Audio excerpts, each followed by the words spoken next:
Welcome, everyone, to the Morristown Unitarian Universalist Fellowship. Welcome to this day of memory and farewell.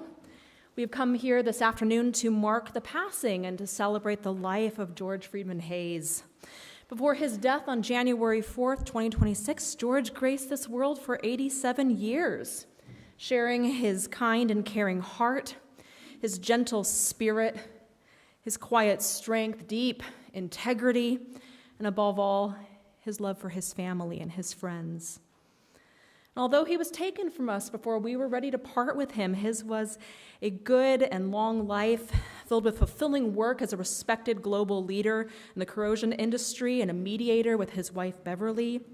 Many opportunities to connect with people, live his values, and share his talents here within this fellowship, and countless cherished memories with his closest loved ones. And so as we gather here today, let us celebrate George's life together. Let it be gratitude more than sadness that brings us here. Gratitude for the gift that George's life was full of moments of great joy, of beauty, of laughter, all of it wrapped up in love. And our opening words this morning are by Greg Ward. If we are lucky, we will all get a chance during our life to know someone who becomes for us an exemplar of living. And if we are really lucky, we will recognize how they ended up passing on some of their goodness to us, if we are lucky. But one thing is certain: no one, not one of us, entering this world can escape the cost of living. And the price we pay to love and live is this: to live in this world, we must accept that someday we will die. To love what is alive, we must accept having to lose what we've made precious through our care. To be fully and fiercely human, we must accept having to be breakable and sometimes also broken.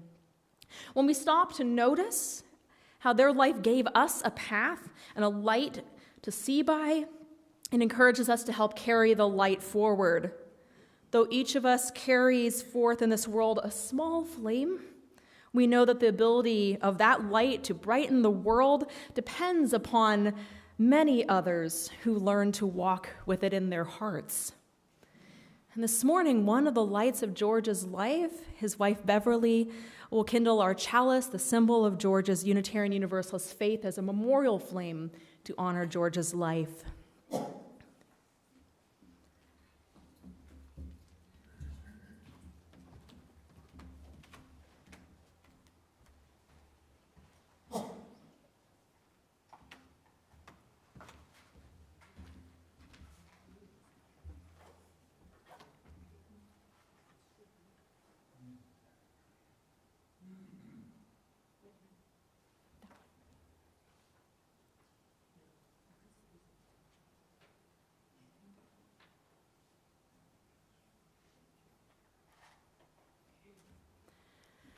As we gather together today to honor the many gifts that George brought to us and to this world, may his memory burn bright in our hearts.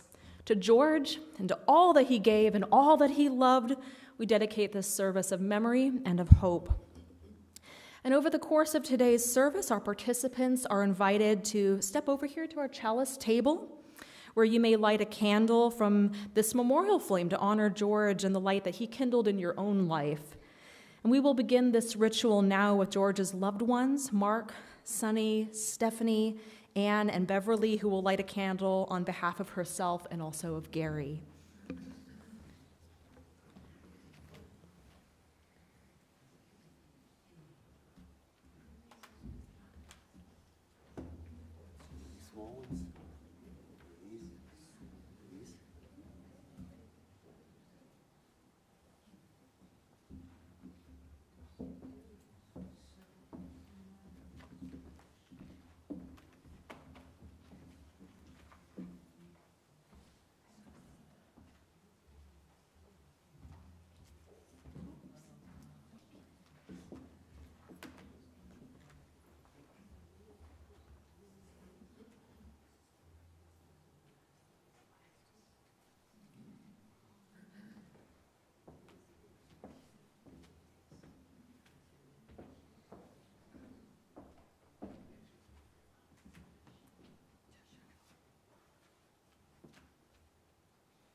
And George's loved ones have prepared personal tributes that they would like to share in honor of George. And we begin with George's stepson, Gary, who is unable to speak today, but whose words Beverly will now read.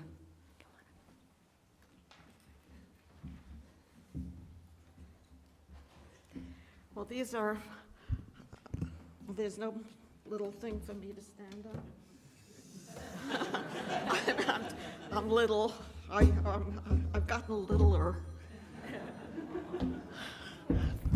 Okay. Well, these are mostly Gary's words. I did a little editing, so I hope. On a Saturday morning in May, 57 years ago, the phone rang. It was George. He wanted to take my mother out that evening. My mother said, "I am taking my two sons to a musical in a local community theater. The name of the play, and I will never forget this, was a funny thing happened on the way to the forum. And Gary remembers that. And if I can get you a ticket, then we can go together.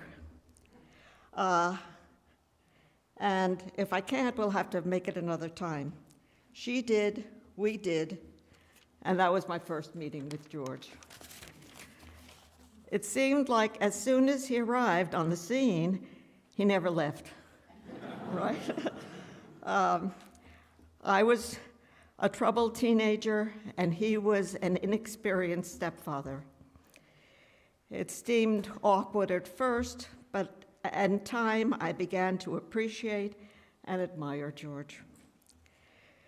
We lived in New Jersey for 3 years, and then George was transferred to California.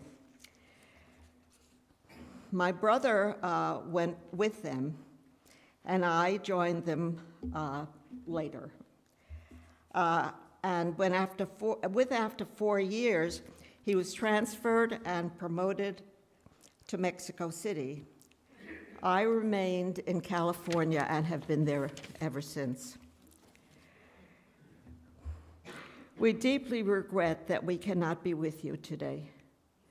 Out of an abundance of caution for my wife's health during this time of widespread illness, we were advised not to make the trip from California. Therefore, we cannot be here in person. Although we're not here physically, our spirit is with you. We hope to be watching the service if it is posted on YouTube. I believe it will be. We would like to remember George for all the kindnesses he has shown to us over the years. He helped us secure our marriage certificate by taking us to the necessary office. He fostered our relationship, which was supported by the cars he got me, enabling me to drive Lisa around and ultimately win her love. He also boosted my confidence by giving me driving lessons. He arranged several memorable trips for us, including a cruise with a stop in the Virgin Islands, a trip to Canada, a trip to Arizona covering the Grand Canyon and Sedona, a special anniversary trip to the Berkshires. He and my mother flew out to California and spent a whole week helping us to organize our new apartment. This task seemed overwhelming to us at the time. They brought us new furniture and made the place livable and attractive. He arranged and paid for trips to visit them when they lived overseas, and later for my wife and I to spend time with them in New Jersey. But probably the most meaningful and thoughtful thing George did for me was to establish a special needs trust so we could live with dignity and help pay our bills. For this, we will be eternally grateful. Thank you, George. And from Lise, George, we loved you like a father. We'll miss you.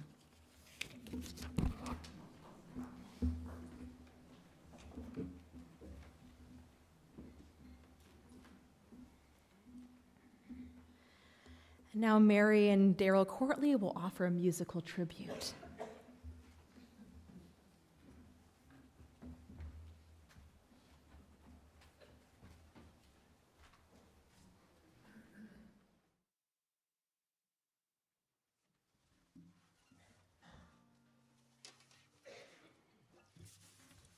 This song, Let It Be a Dance, was written by Rick Maston, who was a UU troubadour back in the 60s and 70s, and we learned it probably 50 years ago from his recordings.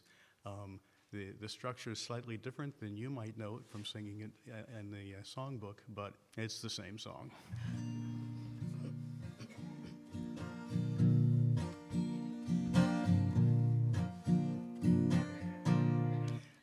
let it be a dance we do. May I have this dance with you, through the good times and the bad times too. Let it be a dance, let a dancing song be heard. Play the music, say the words, and fill the sky with sailing birds. And let it be a dance, let it be a dance, let it be a dance. Learn to follow, learn to lead, feel the rhythm, feel the need. Reap the harvest, plant the seed, and let it be a dance. Let it be a dance we do. May I have this dance with you, through the good times and the bad times too. Let it be a dance.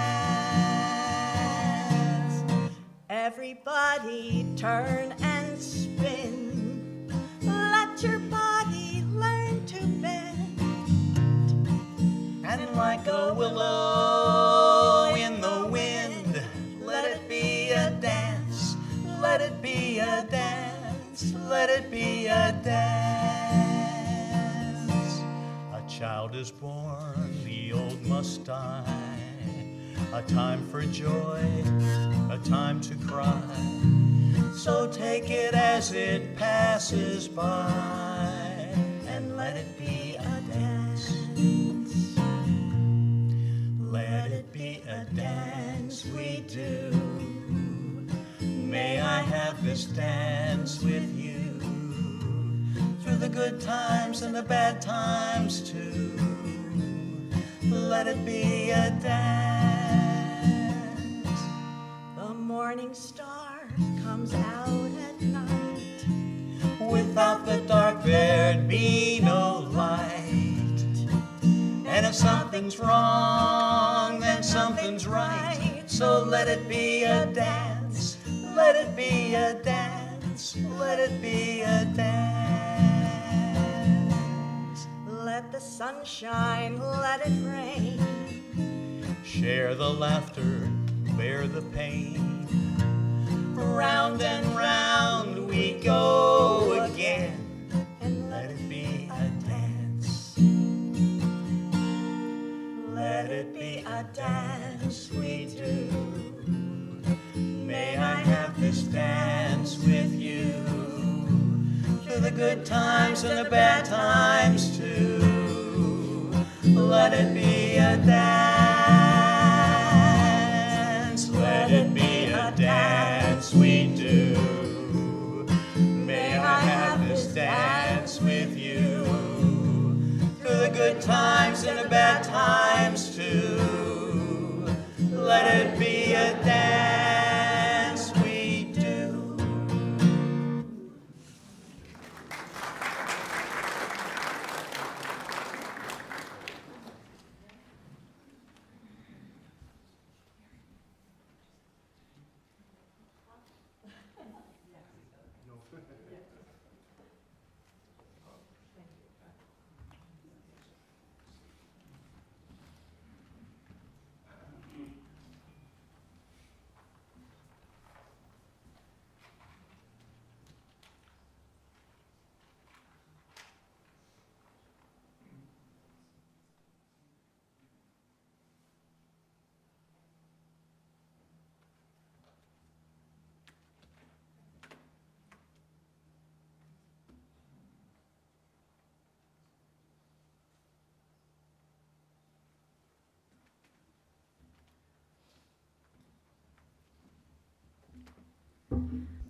And now George's stepson, Mark, will say a few words. And I'll try to keep it to a few. My mom was all worried that I don't have any script in front of me, so this is all this is all off the cuff. So there's the hard part here is not keeping it is figuring out what to say and not taking up all afternoon. Let's have you use the microphone so the online viewers can hear you. Ah, we're being recorded. Okay. Sorry, online folks. All right. Hello out there. Anyway, as I was thinking before, it is pretty amazing. My mom was worried, do I have enough food? Should I make it for 80 or 90 or 100 people? And of course, this is, despite the fact that this is a Unitarian fellowship, there's a little Jewishness in there too. So, but the fact that we have a room full like this of people coming to visit and see and farewell and say a farewell to George is pretty remarkable. How many people have the honor of living a life where this many people show up? And I mean that very, very seriously. It really is an honor. People are here out of love, and that means a lot. And what's interesting about George, as I think about him, is he was not an attention seeker. He didn't have to promote himself. He was actually, in a lot of ways, a pretty quiet guy. And I think of a lot of family dinners, actually, where we would all be shouting over each other. And there would George be sitting quietly in the corner, just taking it all in, because he really didn't need to be the center of attention. But to be so quiet and unassuming, yet to command so much respect, is pretty remarkable, really, when you think about it. Because he wasn't boisterous, but people knew that he listened, he cared. When he had something to say, he said it when it was meaningful. And when he made a promise to do something, he did it. He was a remarkably helpful human being, period. End of discussion when it comes to that. And I don't think there's anybody that could say otherwise when it comes to that. He was a good soul. And that's my memory of him. Thinking back, of course, I met George when I was 10 years old. My brother made some allusions to the first date, and a funny thing happened to the way on the forum, the way to the forum. And I remember that well. My perception of the situation was a little different from my mom's at the time. She was telling me that she was just enjoying dating and having, the fun of meeting all these nice guys after marriage ending. I was thinking she was looking for a new husband. She's sitting there, she's like, no. But that was my perception. And I was a little weary of it, to be very honest with you. Be it just as a date that was obviously going past the first date or past the second date. It took me a little while to come to trust him. Remember, I'm his stepson, and stepson can mean a lot of things to a lot of people. But what that evolved to, in my case, was the fact that he was the dad to me. And that's what it evolved into. I mean, it didn't happen overnight because he was, as I said, a quiet guy. But as I got to know him, I got to realize he was honest, he was trustworthy, and there was no hidden agenda. He just did for people because he cared about them and because he wanted to help. So I think of a few stories. The first one when I was about 11 years old. Again, George had been spending a fair amount of time together with us. And there was this old bicycle in our garage that had been left out in the rain that I was lamenting that I didn't get to use. And he offered to say, why don't we work together and fix it up? And that's one of my earliest memories of George, is getting out the steel wool and scraping off the rust and tightening up the chassis and getting a can of spray paint and turning it into a really nice bicycle that I enjoyed for many, many years to come. Obviously, I appreciated the help, but it was also the feeling that went into it. Nobody asked him. Nobody coerced him. There was nothing in it for him except just to be nice and caring.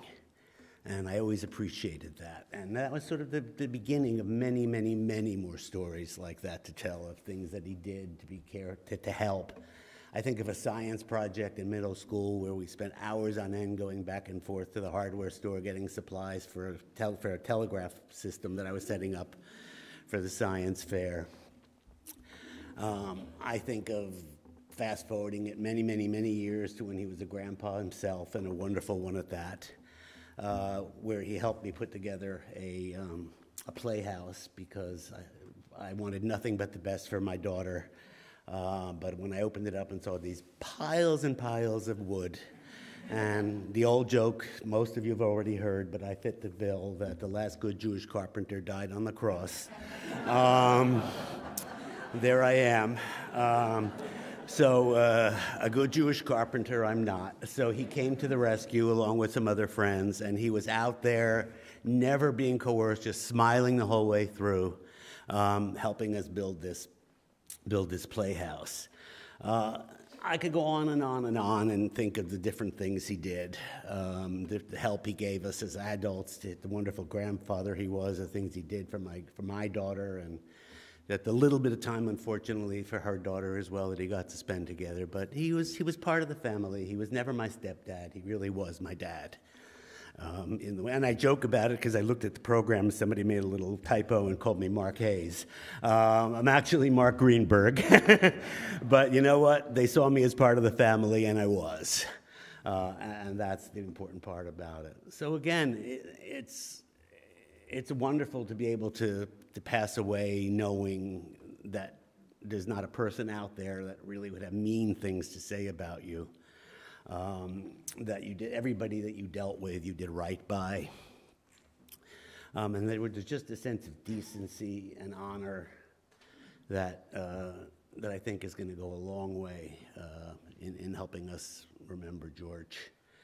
So again, I could keep thinking about stories and events and all that, but I don't want to embarrass my mother again, so I'll shut up. About the family and all that. But it was, again, I have nothing but the fondest of memories of him. I really do. I mean, he was just thoroughly decent human being. And that's an awfully nice thing to be thought of as you leave this world. So again, thanks to you all for being here, and we really appreciate it.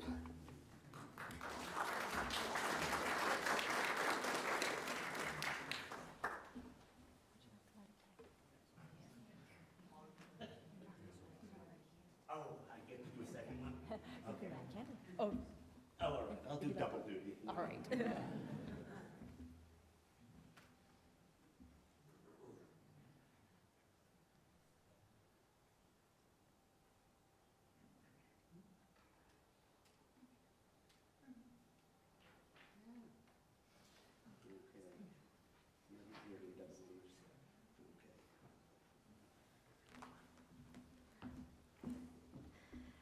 And now Bob Scott will offer a musical tribute.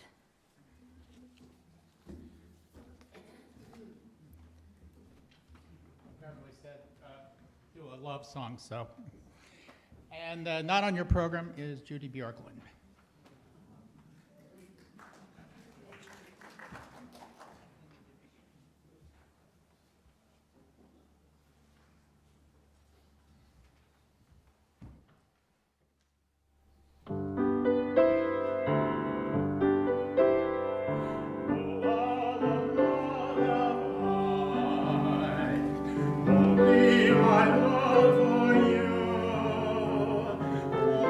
Dream we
And now some members of our fellowship have prepared a video tribute from George's Odyssey.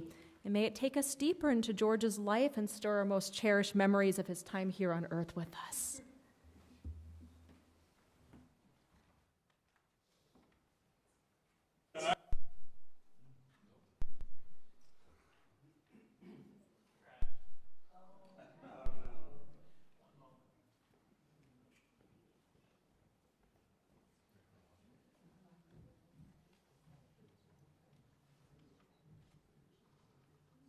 I was born in Cleveland, Ohio. My father was working at the time for the May Company. And my mother was, she was from New Rochelle. She moved out, she married him and moved out to Cleveland. Sole sibling. Unfortunately, my father got brain cancer and died when I was 2.5. I didn't see him from the time I was 1.5. He was in the hospital. So we moved back to New Rochelle and in with my grandparents. And that was an interesting time. They had a big old house and lots of rooms and an elevator because my grandfather was an amputee from diabetes. In fact, I had diabetes on both sides of my family, I'm told, and for that reason, I was never allowed to have much sugar. Well, let's start how we started. We were introduced by a mutual friend. He said, I know this great woman. You get along fine with her. And called her up on Labor Day and said, not Labor Day, Memorial Day, and said, can we get together? She said, I'm taking my kids to the Summer Stock Theater. If you'd like to join us, I'll get you a ticket. I said, fine. And literally, we've been together every day since then, except when I've been traveling. Tell us about Beverly's impact on your life. Wow. What she's done for me has been to get me out of my shell, get me involved more socially. We've been married 51 years this month, and we're amazed. We're both amazed, and we're both still very much in love. And what Beverly's done for me is been a good mirror on me and how I do things, and a good communicator. She's the love of my life. When I first came to Muff, the building was in terrible shape. And then we came back after being away for 8 years. It was in worse shape. And I wound up being on the board.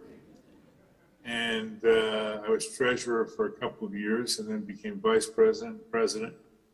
I want to do a fundraiser and I want to build this place back up in terms of fixing everything. And that's what we did with the HIP program, Home Improvement Program. And that was a really important piece for me to get that done, to see what the results were. And the results were amazing. I stayed on the finance committee. I was chairman of the finance committee for a while. I chaired the Sunday services committee, and then I went back on the finance committee as chair of the finance committee. Strategic planning and the facilities group and this sort of thing. So I guess the best answer for that is you live your life with people of not just your generation, but the generations before and after. And you keep an open mind and remember that we're all basically the same. 99% of us are the same, and it's the 1% that gets in the way of enjoying the 99%.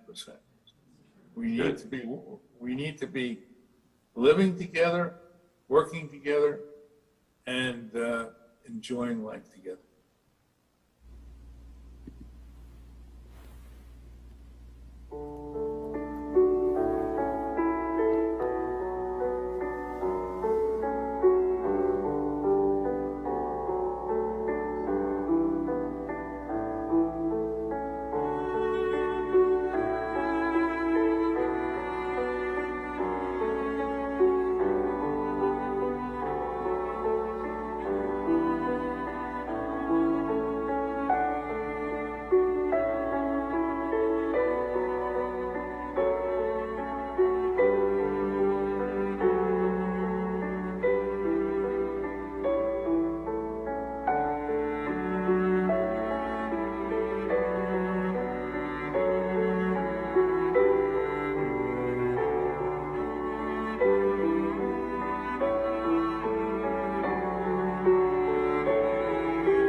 And finally, George's wife, Beverly, will share her thoughts.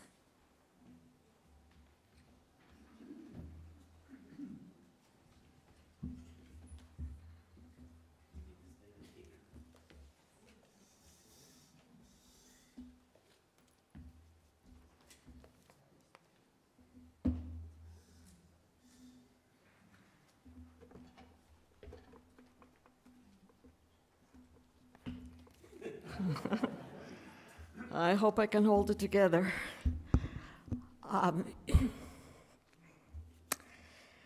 Well, I look around this room and I see people who I see every Sunday and others who have traveled to get here, and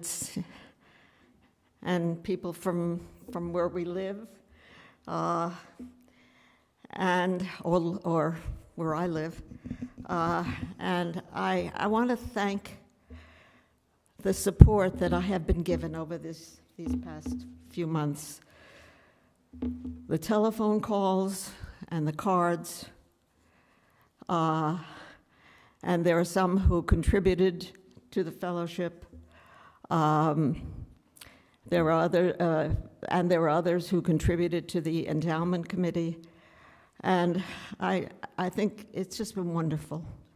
It's been uplifting and heartwarming, and this is a great place. And there are special people in our lives who we particularly remember. People who made a difference, like a favorite teacher, a parent, a grandparent, a friend, etc. They were the special people who walked the face of the earth for us. George was special. Oh, God. And a piece of him lives in most of us. And I was fortunate enough to have had him for 57 wonderful years. Could take a breath. I will miss him, and I'm grateful for all the good times, good friends, exciting travel. Katrina said parties. We had some good parties. We traveled all over the world. We lived overseas and experienced cultures in the way only one can for for having had that experience, and his warmth and his love. As Khalil Gibran said, "Your joy is your sorrow unmasked, and the same well from which your laughter rises was oftentimes filled with your tears." Close quote. Joy and sorrow are two sides of the same coin, and grieving is the price you pay for loving. The more you love, the more you grieve. So the paradox is, I am joyful for all that he has given me and others, and my sorrow is only the memories remain. He loved this fellowship. It was his spiritual home. It reflected his liberal, religious, and humanistic values. And he also put his money where his mouth was. He was generous. As he said in the video, he took on many leadership roles. I don't even have it. Oh, here, I can wipe my nose. He took on many leadership roles. He was on the board for many years. He served as treasurer, vice president, and president, and he was also on the finance committee for several years. He and a few others, most of whom are no longer with us. I think John Solo is probably the only living original. Am I right, John? He started GOM. And GOM is an acronym for Gathering of Men. Did you know that? Okay. Gathering of Men. And it started about 30 years ago. Correct me if I'm wrong. It was actually written up in the New York Times many years ago. These are a group of men who actually share feelings. Men are not good at that.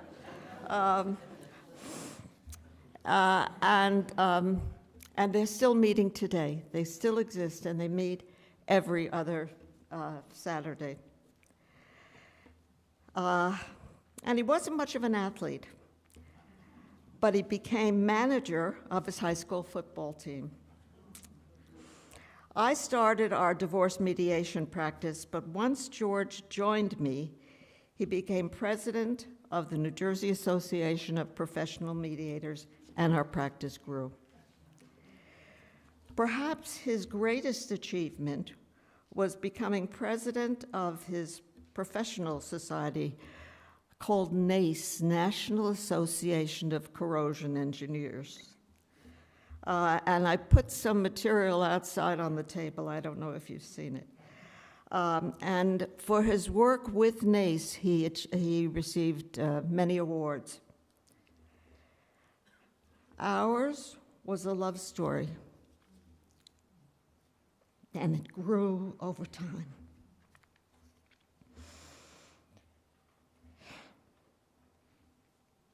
I don't know if I can do this.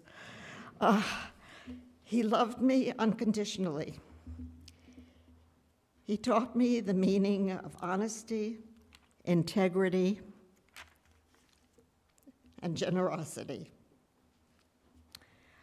I could trust his fidelity.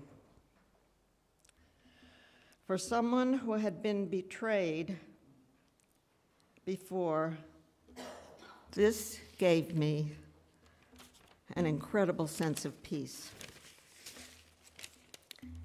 He believed in me. When we first met, I only had a few credits beyond high school. And there was something unspoken. He didn't push, but he gave me the sense that I needed to develop my own identity. I could not live in his shadow. I went back to school when we moved to California. And I finished my bachelor's degree when we moved to Mexico City. And he stayed up many hours with me trying to teach me math, well, not math, algebra and statistics. That was a requirement to finish my degree.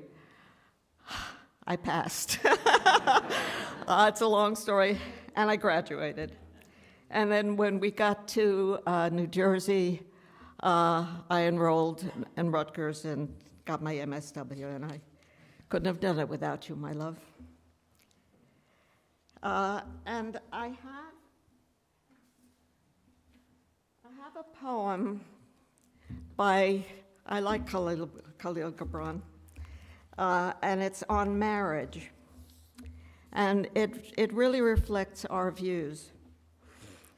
Then the Almitra spoke again and said, "And what of marriage, Master?"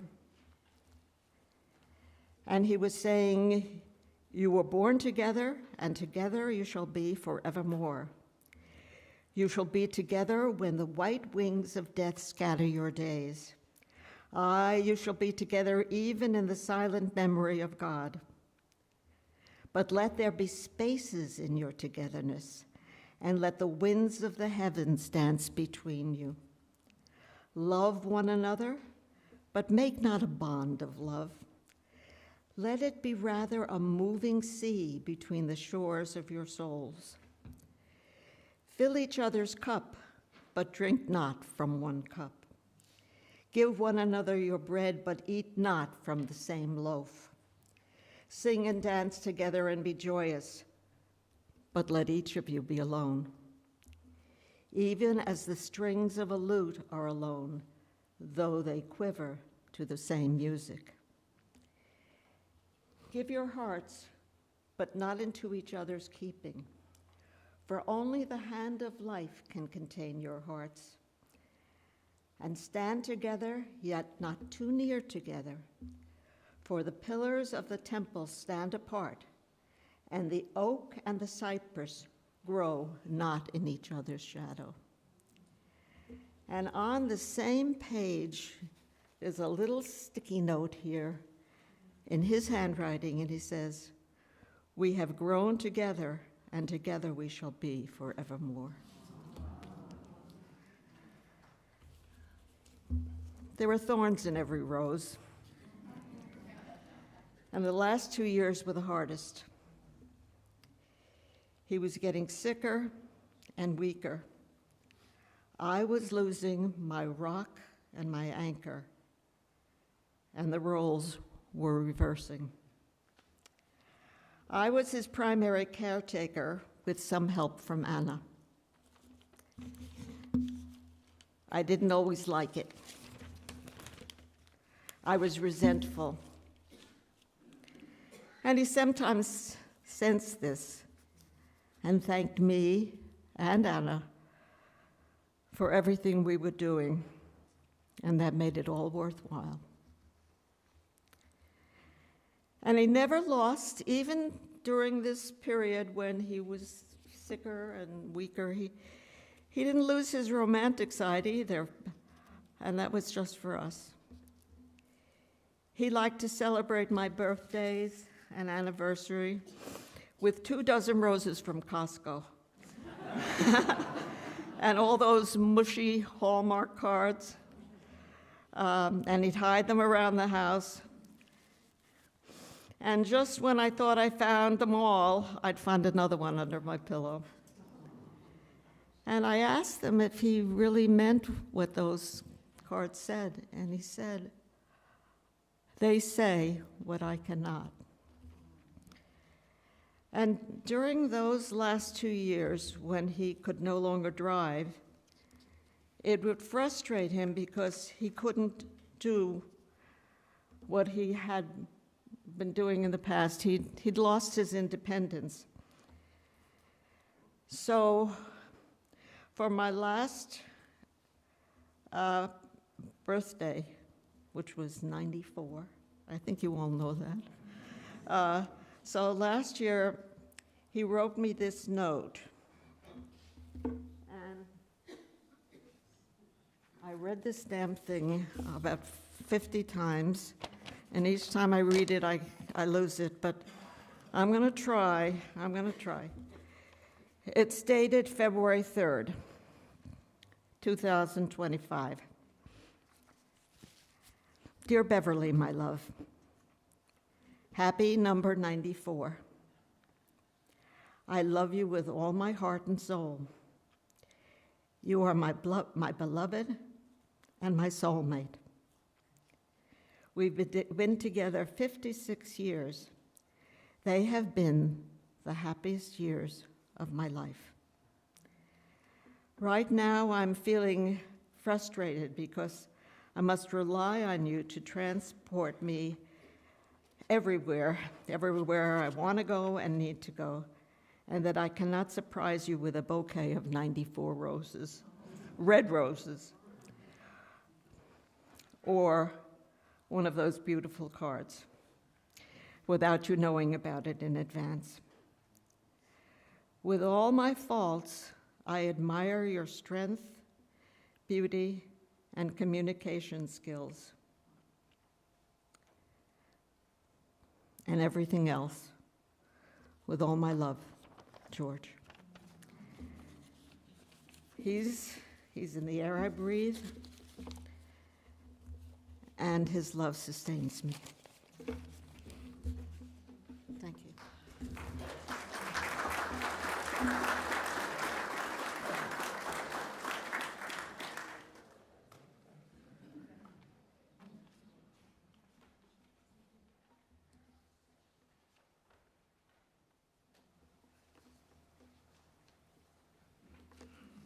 I think you may have a couple of my pages.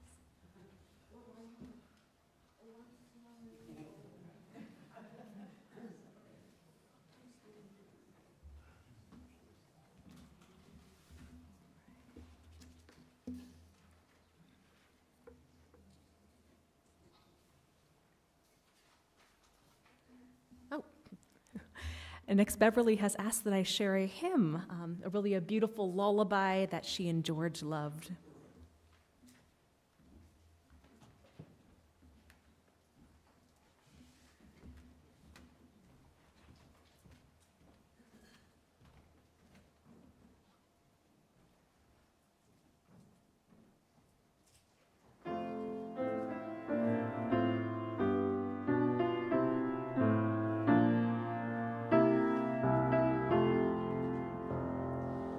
Sleep, my child,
George's family invites you to share your own memories and tributes at this time.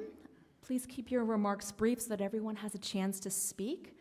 And a gentle heads up if your remarks start to run just a little bit long, you might notice me stand. That's your cue to go ahead and start wrapping it up. Now, if you'd like to share, please come on up here to the stairs to speak. I ask that you speak into the microphones so that anybody who's joining us online and anyone hard of hearing will be able to hear you. And if you have mobility issues, I am happy, or one of our ushers is happy to bring a microphone to you. If you would like to speak from your seat, go ahead and just raise your hand and we'll do that. And after you speak, you are invited to come up and light a candle to represent the light that George lit in your own life, or I can light a candle for you. Please come forward now or raise your hand if you would like us to bring you a microphone. Okay.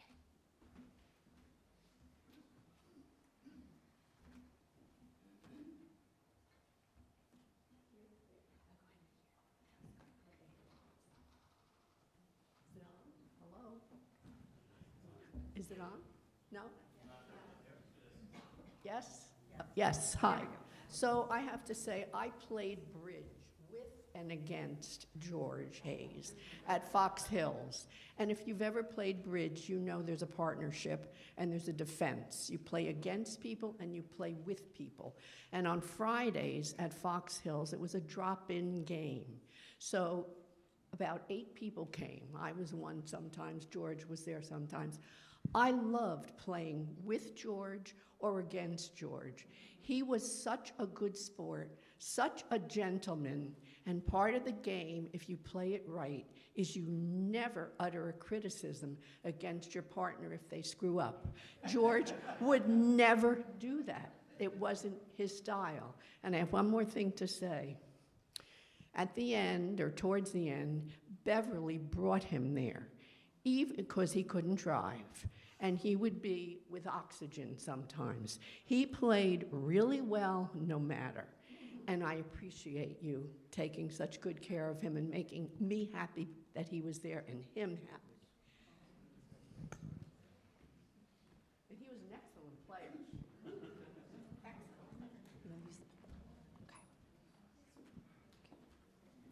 Hi, Tom Moran here. I come from a period with George, well, after the scuba diving, so I was in the later phase of George's life. But I want to recall some negotiations, or what you would call them, endless hearings before the Morris Township Board of Adjustment. And those went on, seemed indefinitely. I didn't attend everyone, but I know George and Beverly attended everyone, along with Paul and Helene Firm, and along with Steve Parker and a number of other people. I won't remember everybody. But the meetings were invariably contentious. Invariably, the townspeople lined up a new coterie of people to testify against us. And every period at the end of a 2 or 3 hour session, we would all put our coats back on and go home, understanding that we're going to have another meeting the next month or the next time we get on their calendar and continue this saga. I don't know how long it went on, probably over 12 months. But again, George and Beverly were there with that same steady hand in every meeting over that entire period. And to some extent, we owe our new hall to that effort as well. Thank you so much.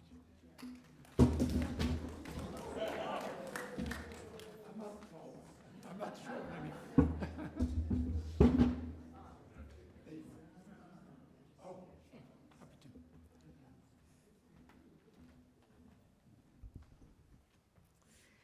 Hi, I'm Marjorie Wormser, and I'm here to remember George for the work we did in the Sacred Space Task Force.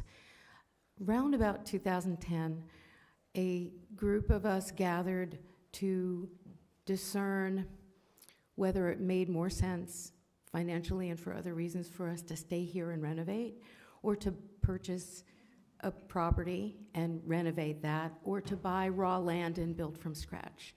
And George and Toby Tyler and I were on the team that did the research about what it meant, pros and cons to stay here. And I am just so grateful for all the mentoring. I saw incredibly hard work and deep discernment, and I think we all owe George a debt of gratitude for that. Thank you.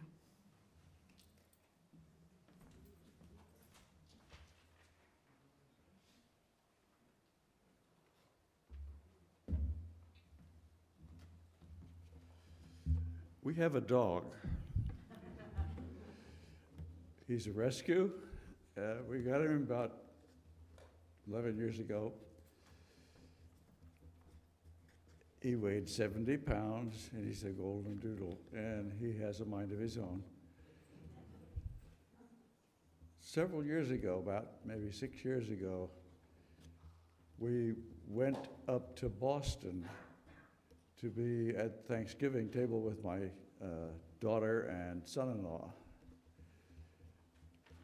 And we left Murphy, the dog, behind, but my wife's brother, who had met the dog and loved him, came up from Philadelphia to take care of Murphy while we were up in Boston. So we sat down to the Boston dinner, and meanwhile, back in New Jersey, John Wilson, my wife's brother, decided to take Murphy to Jockey Hollow and walk him there. And Murphy doesn't walk very well. He decides to go somewhere, and heaven help you. So we had a funny, one of those head collar things for dogs that pull too much. John was apparently not familiar with it, because when he got to Jockey Hollow and started walking Murphy, Murphy pulled out of the collar and was loose. Now, one of the things that John Wilson liked to do, and Murphy loved, when he came to visit, was play keep away. They would go out in our fenced-in yard, and Murphy would keep away from John no matter what he did, and that was great fun. Well, John decided we probably better gather Murphy in and go home, because Jockey Hollow isn't open past about 5. So he started trying to catch Murphy, and Murphy thought this was great.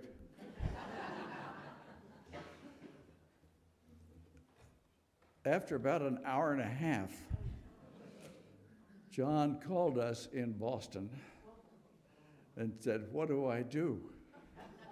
I can't catch him. And the park's going to be closed pretty soon."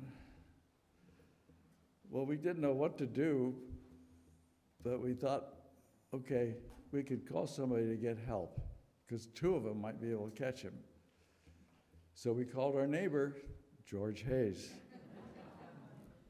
George was, of course, sitting down to a Thanksgiving dinner at the same time. We said, "Can you go to Jockey Hollow and help John Wilson catch our dog? Take some meat with you." So George left his Thanksgiving dinner with a handful of turkey and went to Jockey Hollow, and he found John and the park ranger still unable to catch Murphy. But by golly, turkey trumped fun. And George was able to get a hold of him and save the day. So he saved our dog.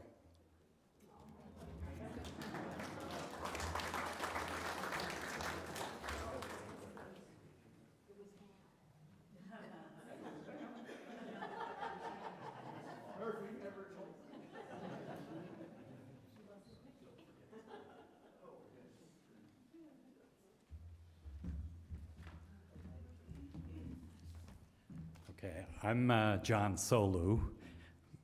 Beverly referred to me as one of the people that started the men's group, and we did. I'm one of the last remaining original members of the group. And so, but before I got into that, I got a chance to meet George in the early 90s. And I was forced to get more familiar with him because my wife, Kathy, insisted that if I had an older brother, that it would help balance me out somewhat. So I took her advice, and I cozied up to George, who was really not easy to cozy up to. I don't know how you did, Beverly, but I couldn't cozy up to him that much, except that we shared a common interest. He was a chemical engineer that got involved in materials, and I love the testament that his organization gave him. And that doesn't really explain all of his attributes. One of the most important attribute, I think, was in helping me while I was right across the way here. Honeywell had their headquarters, and at the time it was known as Allied Chemical. And we had a new refrigerant we had just developed to close the ozone hole on the planet. And the issue was the product was made, we were ready to ship it, but we were having a lot of failures at the loading station for rail and truck loading stations. So I would come and thought, okay, we can't talk about feelings with George, because that's what we were supposed to do in the men's group. So I approached him with my problem, and he said, what's the problem? I said, well, every time they would go bring a rail car or a truck to load, the loading stations would fail because a pressure relief valve would go off and the sensors would go off that there was too much chlorine and it would kill the employees. And he said, let me think about it. And he thought about it for no more than an hour or so. And he came back to me and he said, John, do you know that the failure is probably due to gaskets? I said, what are you talking about, George? We have all these experts in the field doing all of this. He said, no. He said, manufacturers on safety relief valves will always provide you with a metallic gasket. And he said, that's all you have to do is check for all those pressure relief valves. So the next day I went back to the office. Here I'm a young engineer, and the old timers are all sitting around the desk scratching their heads on how to solve this so we could sell more product. And I said, I've got the answer, guys. We have to go with a neoprene gasket. And they looked at me and they said, where the hell did you get that idea? I said, well, I spoke to a materials expert, and that was George. And he saved the day, because after that, the company was able to ship this wonderful product that saved the ozone layer. So that's a story that you should all hear.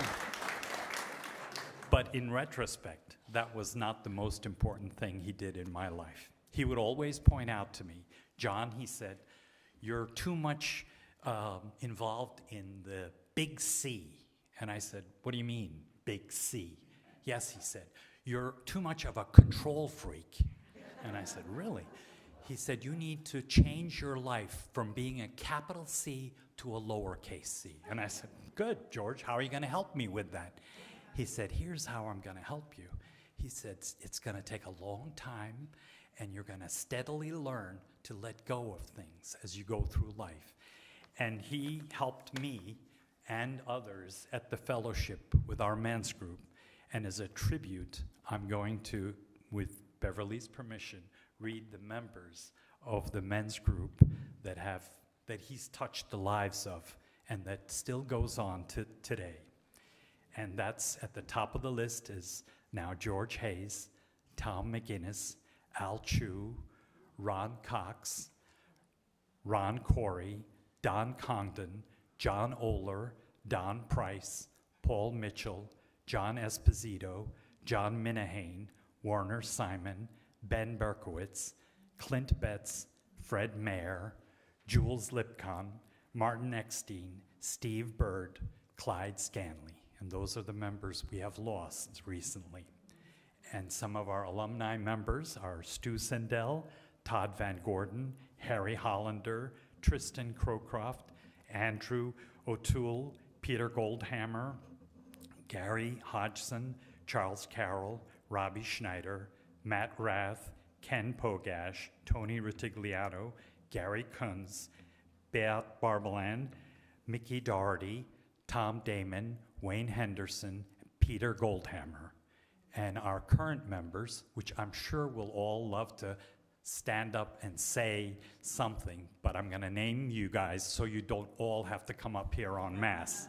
Steve Crea, Harry Harris, David Palmer, Barry Bontempo, Joe Erhane, Dan Reedy, Steve Parker, Venkat Prapapanda, Alan Wells, Alan Hicks, Laurent Gomez, Bruce Hubbard, Drew Hayes, Craig Adams, Matt Barry, Stefano Cremea, Iraj Mobilian, Don Preziosi, Tom Perch, Paul Snellgrove, David Horst, Don Marks, Tim Davis, and myself. Thank you.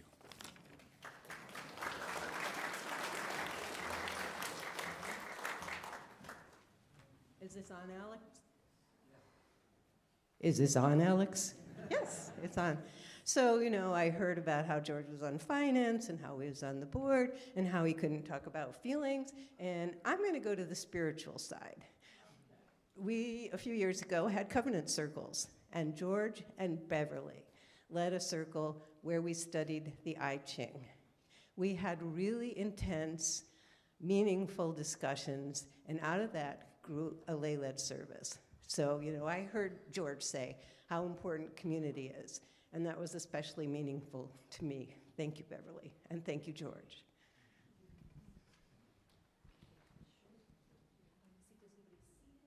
Anyone seated who wants to speak? Okay, go ahead. Do you want this or that? Hi, I'm Dan Reedy, and I was in GOM with George, and instantly knowing him, you could see he was a quiet, wise man. And I hope this comes out right. So I've heard it said that you live on as long as people say your name. And I like the sentiment, but I don't agree with that. I think it's the effect we have, right? Like, I've heard it said like a stone thrown into a lake, it's the ripples that we have, right? And as a humanist, I don't think we're the rock. I think we are the ripples. And I'll just say two things, but I could say dozens. And Beverly, you read something, a poem by, and it mentioned about the marriage and the two pillars. That's what I think of when I think of George.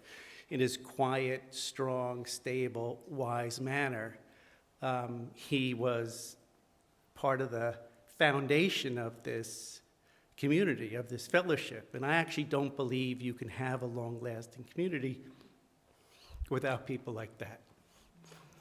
And to me personally, in one of our GOM retreats, we run events, and I was running an event among others, and George came up to me and said, "We've done that before." And now the world's full of a lot of opinionated people with a lot of opinions, but George picks his moments and his words. So I had to think about that. And I said, that meant I didn't know who I was leading with any depth, right? So what I took away from that is that in my interactions with people, be more mindful. Try to understand people. And that actually made me a better person. And I think the best thing you could do is help people be better people. And his ripple, and the ripples from those ripples, everyone who's here, he's helped so many people through his wisdom and example be better people. So, love you, George. We'll miss you, George. Thank you.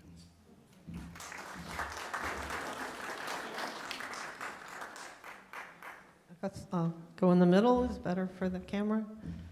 I'm Shari Lowe, and there's so much I could share about George. When I was a baby leader here at the fellowship, I got onto the finance committee, and there was George. And later, I was just walking into the meeting room, and Eleanor Mason walked up to me and said, "Do you want to be the UNO envoy? Because I can't do it anymore." And so, of course, I said yes. And I don't even know how long I did it. But the thing about George and his obviously important work as the president of the National Association of Corrosion Engineers, he was also on the international stage. Because one of the things I learned, and partly because of seeing George do his work, is that the United Nations is a place that people come together to do all kinds of work that is not done anywhere else on an international basis. And one of the things that he did was work with the problem of corrosion, which John Solu just illustrated for us. And because of his deep understanding and respect for the nature of that cooperation at the United Nations, it really helped me understand what my role could be. The UNO office is no longer there, it's morphed into something else. But for all the years that I was doing it, there was a spring seminar which brought people from Canada and all over the United States, mostly young people, but always a few adults. And I would go and I would prepare, and there would be George. Every time I turned around, every year we would do a UN Sunday, and George was always just kind of there. I don't even remember what he did. I do just remember that he was that quiet leader that you've all heard about. And I just wanted you to know about this one aspect, yet another, of this remarkable man and wonderful friend.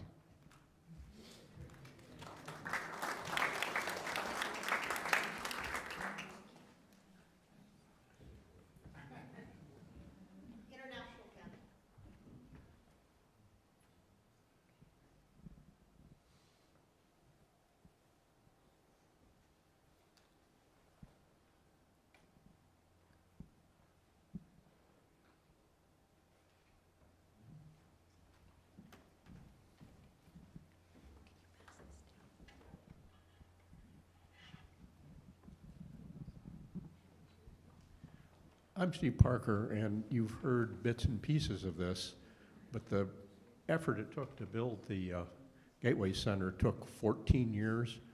George was there on the ground floor. You heard about the zoning hearings. It was actually 24 months. He was there for all of them. The litigation took 2 years. He was there for that. But the thing that really stood out to me was when I came and got involved in it, I was new comparatively to the organization. He had like 25 years of experience with this place, and I always felt he had my back every time, all the way through. And we needed that. We needed that gravitas, the guy that knew. So, Beverly, thanks for lending him to us for a really long time. George, we miss you.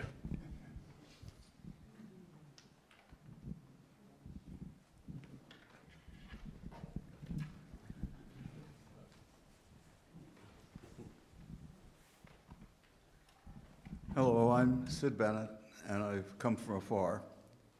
And I think I've known George longer than anybody. We were fraternity brothers together at Cornell. And we went off on our own paths for many years, reconnected at our 50th reunion, which is the first reunion I ever went to. I met Bev, and it's all been wonderful. Now, after hearing what George has done for this community and for this particular group, it's hard for me to, how shall I put it, add anything of that kind. However, there's an old story I should tell you about George. He somehow wangled a job as the bartender at the Hilton Hotel on the Cornell campus, which is part of the hotel school. And he never talked much about that, but I noticed that we had really good booze at our parties. And he recently shared with me the reason for this. He was pretty closed-mouthed about it, but one of our fraternity brothers was a Crindler. And those of you who know about the 21 Club and other speakeasies know that that's the family. And apparently when his father came to visit Cornell, the trunk of the car was filled with libations. And they were particularly welcome at things like homecoming and other such parties. So it's just one of those stories I pass down and hope that it sort of rounds out a certain aspect of George's personality that you may not have experienced.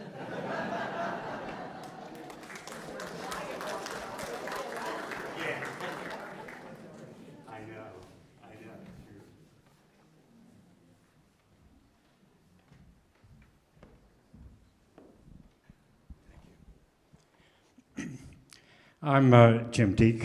I've known George for many years, and as you notice on the chart up there, he was born on March 4th, 1938, and I was born 6 months later.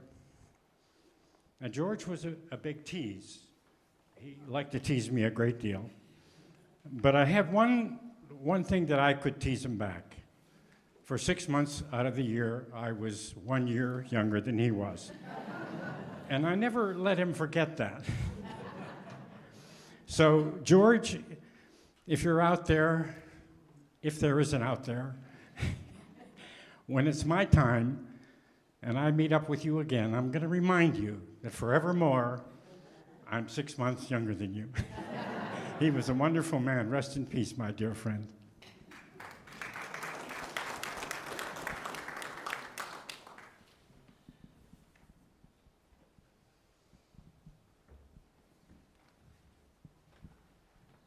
We are right about at that time, but I want to make sure we haven't had a lot of people speak from over on this side, so if there's maybe one more over on this side who would like to speak, we can give you a chance to do that now. Just go ahead and raise your hand or come on up. Okay. And today we have said our goodbyes and shared our love for George Hayes, a unique and brilliant spark of life. From stardust he was formed, and we now commit his light to the stars to which he has returned, recognizing with deep reverence a life well lived. And now the time has come for us to end our service, and George's wife Beverly will extinguish our chalice flame.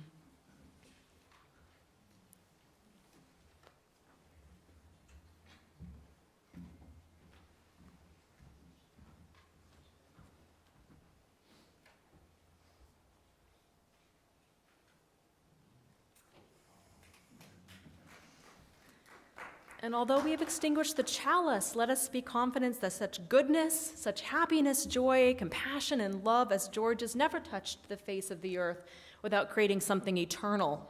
His bright spirit radiates still through our world and through our own lives, symbolized today by the enduring light of these candles that we have lit. And let us seek, therefore, to let our lives be his legacy, for his light is now ours to carry forward out into this world. May we celebrate George's life and the lives we now lead, for we are his honor and his memorial.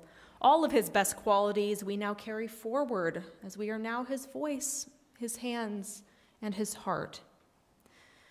We close our celebration of George's life with these words from Mary Oliver. Look, the trees are turning their own bodies into pillars of light, are giving off the rich fragrance of cinnamon and fulfillment. The long tapers of cattails are bursting and floating away over the blue shoulders of the ponds. And every pond, no matter what its name is nameless now. Every year, everything I have ever learned in my lifetime leads back to this, the fires in the black river of loss, whose other side is salvation, whose meaning none of us will ever know. To live in this world, you must be able to do three things: to love what is mortal, hold it against your bones, knowing your own life depends on it, and when the time comes to let it go, to let it go. May peace be with George as his spirit flies free with his family, friends, and all of those he loved, and may peace at last be with us all. And we will continue our celebration of George's life during our reception. Thank you for coming.